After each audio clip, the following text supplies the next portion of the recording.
تطبيق هلا مي شات آمن وتعارف حقيقي.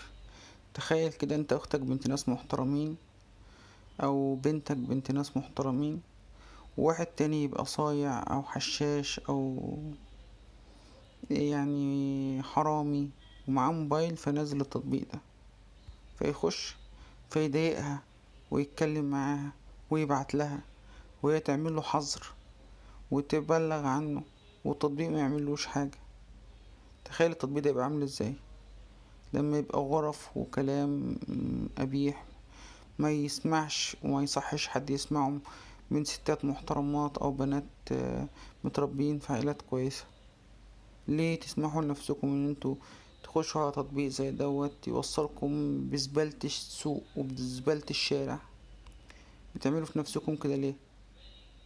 عشان الاعلانات وعشان الهدايا عشان نتعرف على ناس جديدة؟ اي واحد بيلبس لبس حلو ويحط صورة حلوة تصورها من يومين في فرح بقى برنس على النت، وحقيقته غير كده خالص.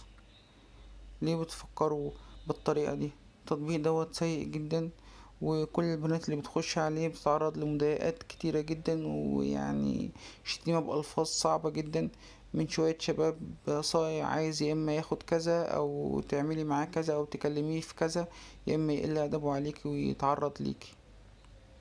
منصحش اي حد يحمل هلمي او اي تطبيقات للتعارف الشات. يعني الفيسبوك ارحم، لما بتقلبوا على الفيسبوك ارحم من انت تخشي غرف ويتكلموا في كذا وتلاقي واحد بعت رسالة قذرة جدا في الشات و... وتشوفوا الكلام وكأنكم ما شفتوش. ليه تعملوا في نفسكم كده؟